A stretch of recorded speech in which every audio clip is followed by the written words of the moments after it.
इस वीडियो को या फिर यूं कहूं कि इस सच्ची घटना को सुनने से पहले आप सभी को दो सूचनाएं देना चाहते हैं। पहली, अगर आपको चमत्कारों, सनातन धर्म और सिद्ध संतों पर विश्वास है तो ही इस वीडियो को देखना, वरना अभी स्किप करके चले जाइए।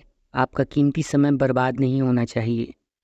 दूसरा, अगर आपको ये वीडियो सच्ची, अच्छी और इस घटना का पता करने में लगी हुई मेरी मेहनत पसंद आए तो इस वीडियो को लाइक कीजिए और जितनी दूर तक हो सके शेयर ज़रूर करना, क्योंकि ये एक चमत्कार नहीं, ये हमारे सनातन धर्म, हमारे ईश्वर और उनकी लीला से संबंधित एक सच्ची घटना है। काशी नगरी, जिसे धरती का स्वर्ग कहा जाता है, जहाँ पर साक्षात परमात्मा भगवान शिव स्वयं विराजमान रहते हैं। ऐसा कहा जाता है कि भगवान शिव के त्रिशूल पर काशी स्थापित है और उनके स्थान पर ही पावन माँ गंगा मैया बहती हैं। वैसे तो दुनिया में इतने चमत्कार नहीं हुए जितने काशी में हुए हैं। सप्तपुरियों में से एक अद्भुत काशी नगरी की एक ऐसी सच्ची घटना है जो हमने आप सभी के लिए बहुत मेहनत और बहुत विचार के बाद निकाली है। तो आज मैंने सोचा कि एक सच्ची घटना आप सभी तक ज़रूर पहुंचाई जाए, जिसके संबंध में पुराने बनारसियों को ही पता है और कुछ हद तक कुछ पहुंचे हुए लोगों को इस संबंध में सच्ची जानकारी है। दर्शकों, ये सच्ची घटना है तब की जब भारत को आज़ाद होने में वक्त था और सब तरफ अंग्रेज़ों का राज्य था। शायद 1935 या 1936 की बात है। काशी नगरी में भी अंग्रेज़ों की सल्तनत थी और वहाँ पर अंग्रेज़ों का अधिकार था। काशी नरेश का उस समय कोई जोर नहीं चलता था और काशी नरेश का कोई विशेष अधिकार नहीं था। इसी बीच एक रोज़ रात में एक अंग्रेज़ अफसर काशी नगरी के एक बहुत ही महत्वपूर्ण और प्राचीन शिव मंदिर के पास चक्कर लगा रहे थे। तभी अचानक उन्होंने देखा कि एक फ़कीर आग जलाकर आराम से बैठा है। वो कभी आग में अपना हाथ डाल देता था तो फिर हाथ गर्म हो जाता था, कभी अपना पैर डाल देता था। इस प्रकार बहुत देर तक वो अंग्रेज़ उस फ़कीर या फिर यूं कहें कि उस सन्यासी की क्रियाएं देखता रहा। तभी उस सन्यासी ने हाथ के नज़दीक लाने के बाद अपनी पोटली में पड़े हुए थोड़े से चावल निकाले और उन चावलों को एक छोटे से बर्तन में रखा और उसे उसी आग पर रख कर पकाना शुरू किया। अंग्रेज़ बहुत देर से ये सब कुछ देख रहा था कि ये कर क्या रहा है। तभी उसी बर्तन में डाले गए थोड़े से चावल 5 मिनट के अंदर ही पककर तैयार हो गए और जब चावल पककर बाहर गिरने लगे तभी उस अंग्रेज़ के देखते देखते उन सन्यासी बाबा ने गरम गरम चावल अपने हाथों से लेकर खाना प्रारंभ कर दिया। जब अंग्रेज़ ने ये देखा तो वो चौंक गया और उसे अपनी आंखों पर विश्वास ही नहीं हुआ और उसने अपने कुछ सैनिकों को बुलाया और कहा कि ये पागल कौन है और ये इस प्रकार यहाँ इस रात में ऐसी कैसी क्रियाएं कर रहा है। मैं अपने दर्शकों से बता दूं कि तब भारत के नागरिक ही अंग्रेज़ों की सेना में शामिल हुआ करते थे और छोटे सिपाही हुआ करते थे। तब उन सिपाहियों ने उस अंग्रेज़ अफसर से कहा कि यह सिद्ध संत हैं, इनके बारे में ऐसा कुछ भी मत कहिए। तब उस अंग्रेज़ ने कहा कि ये कौन से सिद्ध संत हैं पागल की तरह के, इन्हें पकड़कर जल्दी से पुलिस थाने में लेकर आओ, इसका सारा पागलपन छुड़ाता हूँ। मैंने भी बहुत समय से नाटक नहीं देखा है। तब सैनिकों ने कहा कि ऐसा मत कीजिए सर, परिणाम बहुत भयंकर हो सकता है और ये काशी नगरी है। अब वो सारे सिपाही डर के मारे उस अंग्रेज़ अफसर की आज्ञा मानकर उस सिद्ध संत बाबा के समक्ष गए और कहने लगे कि आपको हमारे साथ थाने चलना पड़ेगा।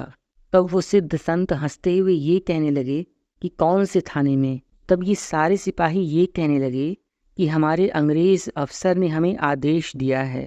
तभी इस सिद्ध संत बाबा ने कहा कि मैं किसी अफसर का आदेश नहीं मानता हूँ, उसे जाकर मना कर दो और कहना कि मुझे कहीं नहीं जाना है। तब वह सैनिक कहने लगे कि हम तुम्हें पकड़ कर ले चलेंगे बाबा, क्योंकि हमारी नौकरी का सवाल है। तब वह सैनिकों की बात सुनकर हंसते हुए कहने लगे कि तुम्हारे अंदर इतना दम नहीं है कि तुम मुझे हाथ लगा सको, और अगर हाथ लगाओगे तो हाथ जल जाएंगे। अब इस प्रकार कहने पर उसमें से कुछ गुस्साए हुए सैनिकों ने जैसे ही उन्हें पकड़ने का प्रयास किया तो उनके हाथों को पकड़ने की कोशिश करते ही इन्हें एक जोरदार झटका लगा और उनके हाथ इतने गर्म हो गए कि उनके हाथ तक जल गए। और सभी सैनिक ये कहने लगे कि हमारे हाथ जल रहे हैं, हाथ जल रहे हैं। और तब उन सिद्ध संत बाबा को दया आ गई और उन्होंने ये कहा कि जाओ, माँ गंगा बह रही हैं, उसमें अपने हाथ डाल दो, अन्यथा अभी तुम्हारे हाथ गलकर यहीं पर गिर जाएंगे। वो दोनों भागते हुए माँ गंगा के समीप पहुँचे और गंगा नदी में अपने हाथ डाल दिए और इस प्रकार से उन दोनों के हाथ सुरक्षित हो गए। भागते हुए वे सारे सैनिक अपने उस अंग्रेज़ अफसर के पास जाकर ये कहने लगे कि हम उन्हें नहीं पकड़ सकते, क्योंकि हमने जैसे ही उन्हें पकड़ने का प्रयास किया हमारे हाथ जल गए। अंग्रेज़ अफसर को अब बहुत क्रोध आया और उसने कहा कि तुम सब बातें बना कर चलते हो और कुछ बात नहीं मानते हो। चलो हम अभी का अभी चलते हैं और घोड़े पर बैठकर उस सिद्ध संत को घसीटते हुए यहाँ थाने लाते हैं। इधर जब वो अंग्रेज़ अफसर उन सिद्ध संत बाबा को पकड़ने के लिए उनके पास पहुंचा तो उसने ये देखा कि वो सिद्ध संत मंदिर की तरफ अपना सिर करके आराम से लेटे हुए थे। उनके अंदर धैर्य था और किसी बात की कोई चिंता ही नहीं थी। अब जब वो अंग्रेज़ अफसर नज़दीक आया और ये कहने लगा कि उठो, चलो मेरे साथ, तब उन बाबा ने कहा कि तुम कौन हो? तब इस अफसर ने कहा कि हम यहाँ के अफसर हैं और तुम्हारे पूरे भारत पर राज्य करते हैं। मेरे साथ चलो, वरना तुम्हें घसीटते हुए ले चलूँगा। तुमने इन सभी भक्तों को डरा धमका कर रखा है और इस डराने को तुम विश्वास और श्रद्धा कहते हो। उस सिद्ध संत बाबा ने कोई जवाब नहीं दिया और चलने लगे। और इसके बाद वो अफसर आगे आगे जा रहा था और ये सिद्ध संत बाबा उसके पीछे पीछे। उन बाबा की तरफ निहारते हुए वो अफसर कहने लगा, देखो, मैंने इस ढोंगी को पकड़ लिया है और मेरे कहने पर ही ये चलता हुआ जा रहा है। सैनिक कहने लगे कि सर, इसे छोड़ दीजिए, अन्यथा इसका परिणाम बहुत भयानक होगा। लेकिन अफसर बात मान ही नहीं रहा था। अफसर को अपने ऊपर बहुत अभिमान था। वो सिद्ध संत बाबा को लेकर थाने पहुंचा। अब थाने में तो उसकी टेबल थी, उसकी ही कुर्सी लगी हुई थी और अफसर अपनी कुर्सी पर बैठ गया। बाबा भी बिना कुछ कहे उसके सामने वाली कुर्सी पर बैठ गए। अफसर ने कहा, ये क्या करते हो? तब उन बाबा ने बोला, कुछ नहीं। अफसर ने कहा कि उठो यहाँ से और खड़े हो जाओ। बाबा फिर भी आराम से वहीं पर बैठे रहे। इसके बाद अफसर ने कहा कि इसे पकड़ो और इसे जेल में डाल दो। इसके बाद जैसे ही सैनिक बाबा को पकड़ने के लिए आने लगे, सैनिकों को एक ज़ोरदार झटका लगा और सैनिक पीछे हट गए। पता नहीं कौन सी शक्ति थी जिसने उन्हें दूर फेंक दिया। उस अंग्रेज़ अफसर को बड़ा क्रोध आया और उसने स्वयं ही उन सिद्ध संत बाबा का हाथ पकड़ा और जैसे ही बाबा के हाथ को उसने पकड़ा, उस बाबा का स्पर्श होते ही वो अफसर का हाथ उन बाबा के हाथों से चिपक गया और वो इस प्रकार से कराहते हुए चिल्लाने लगा और ये कहने लगा कि छोड़ो छोड़ो, मुझे छोड़ो। लेकिन बाबा के स्पर्श होते ही वो हाथ उनसे छूटने का नाम ही नहीं ले रहा था। कहते हैं कि उसी समय बाबा ने उठते हुए अपना पैर झटका और जैसे ही बाबा ने अपना पैर झटका, वो अंग्रेज़ अफसर सबके सामने से वहीं से गायब हो गया। बताया जाता है कि इसके बाद बहुत खोजबीन की गई, पर उस अफसर का 3-4 महीने तक कुछ पता ही नहीं चला।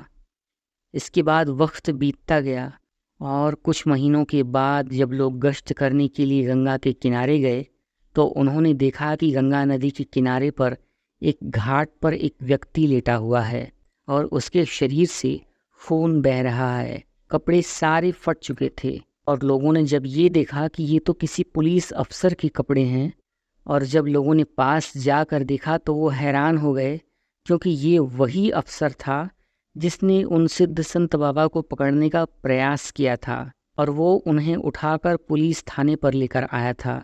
इतने में अन्य अफसर भी वहाँ पर पहुँच चुके थे और उन्होंने देखा कि ये कौन है। तब वो भी चौंक गए, क्योंकि ये तो उनका ही भूतपूर्व अधिकारी है और उसका हाल ऐसा किस तरह से हुआ ये कोई नहीं जान सका। बाद में उस अफसर को नहलाया गया, तैयार किया गया, पर वो बोलने की क्षमता में ही नहीं था। इसके बाद कुछ दिनों तक एक अस्पताल में उसका इलाज चला। अन्य वैद्य और हकीमों से भी पूछा गया कि क्या हुआ है। किसी ने कहा कि इसे दैवीय प्रकोप हुआ है, तो किसी ने कहा कि ये बीमार हैं। दवाइयाँ चलती रहीं और 3-4 महीने निकल गए। इसके बाद जब उस अंग्रेज़ अफसर के मुख में बोलने की शक्ति आई और उससे पूछा गया कि तुम्हें क्या हुआ था, तब वो रोते हुए सिर्फ एक बात ही कहता था कि मुझे वापस इंग्लैंड भेज दो, मुझे वापस इंग्लैंड भेज दो, मुझे यहाँ नहीं रहना है, मुझे जाना है, मुझे जाना है। उसकी इस बात को सुनकर अन्य अफसरों ने कहा कि अरे हुआ क्या था ये तो बताओ। तब उस अंग्रेज़ अफसर ने जो कहा, उस बात को सुनकर सभी लोगों के रोंगटे खड़े हो गए। तब उस अंग्रेज़ अफसर ने कहा कि जब मैं उस बाबा को पकड़कर थाने में लेकर आया और उसके बाद मैंने उसे पकड़कर जेल में डालने का प्रयास किया, तो उसको हाथ लगाते ही मेरा सारा शरीर उसके शरीर से चिपक गया। ऐसा लगा कि जैसे मेरे शरीर की शक्ति ही समाप्त होती जा रही है। तभी अचानक से मैं इस स्थान से अदृश्य हो गया और मुझे फेंक दिया गया जंगलों में। वो ऐसे बीहड़ जंगल थे जहाँ पर हिंसक जानवर घूमते रहा करते थे। मैंने ये देखा कि वहाँ पर मेरे खाने लायक कुछ भी नहीं है, लेकिन जैसे ही दिन के 12 बजते थे, कोई वहाँ पर चावल की पोटली फेंक कर चला जाता था और कहता था कि तुम्हारी यही सज़ा है। इस प्रकार 2-3 महीने व्यतीत हो गए। जानवरों की आवाज़ें आती थीं और शोर होता था। बहुत सारे हिंसक जानवरों की आवाज़ें सुनकर मैं डर जाता था और पेड़ पर चढ़ जाता था। तो कभी ऐसा लगता था कि जैसे कोई सांप है, तो मैं इधर उधर भागने का प्रयास करता था और मुझे हर तरफ वहीं सिद्ध संत बाबा दिखाई पड़ते थे। इसके ठीक 3 महीने बाद जब मैंने कहा कि मुझसे बहुत बड़ा अपराध हो गया है, क्षमा कर दो, मुझे क्षमा कर दो, तब उन्होंने कहा कि ठीक है, एक बार क्षमा करते हैं, आज के बाद फिर से कभी ऐसा अपराध मत करना और औरों को भी समझा देना कि किसी भी भारत के संत, सिद्ध, औघड़, फकीर या किसी भी सन्यासी का अपमान करने का प्रयास दोबारा किया तो उसका वो दंड भुगतना पड़ेगा कि तुम्हारी पुश्तें याद रखेंगी। और इसके बाद उन्होंने ठीक 3 महीने बाद उन्होंने मुझे गंगा के पावन तट पर नज़दीक में फेंक दिया और मैं यहाँ पहुँचा हूँ और आज मेरी ये स्थिति है। उस अंग्रेज़ अफसर की बात सुनकर लोगों को विश्वास ही नहीं हुआ, लेकिन जिसके जीवन में ऐसी घटना घट चुकी थी उसे कैसे न भरोसा होता। उसने सारी बातें बताईं और इसके बाद ये सारी बात पूरे काशी नगरी में फैल गई। ऐसा बताया जाता है कि जब से उस सिद्ध सन्यासी ने इस अफसर के साथ ऐसा किया, उसके बाद वो वहाँ कभी भी दिखाई नहीं पड़े और लोगों को ये विश्वास हो गया कि इन अंग्रेज़ों को सबक सिखाने के लिए स्वयं महाकाल ने ही सन्यासी का वेश धारण किया था, या फिर ऐसे कोई सिद्ध महापुरुष थे जिन्होंने सन्यासियों के अपमान का एक भरपूर प्रतिशोध और एक कड़ा सबक इन अंग्रेज़ों को सिखाया था। और वो ये बताना चाहते थे कि अगर तुमने भारत की संस्कृति, भारत के धर्म और भारत के सिद्ध सन्यासियों के साथ खिलवाड़ करने की कोशिश की तो तुम स्वयं समाप्त हो जाओगे। चलते चलते मैं अपने सभी दर्शकों से ये बात भी बता दूं कि ये घटना अनेक पुस्तकों में भी लिखी गई है और बहुत बार मन में मंथन हुआ कि इस बात को आप सभी तक पहुंचाया जाए, पर कभी सोचता था कि आप सभी विश्वास नहीं करेंगे और कभी जानता था कि आप सभी श्रद्धा से शीश झुका लेंगे। इसीलिए मैंने इस वीडियो के प्रारंभ में ही आप सभी से दोनों सूचनाएं बता दी थीं। और भारत के सिद्ध संत कितने कड़क तपस्वी थे और बिना कुछ बोले ही उन्होंने अंग्रेज़ों को एक ऐसा कड़क सबक सिखा दिया कि इसके बाद फिर किसी भी अंग्रेज़ ने कभी भी किसी भी सन्यासी के साथ अभद्रता करने की हिमाकत तक नहीं की। और उसके बाद साल 1947 आते आते भारत आज़ाद हो गया।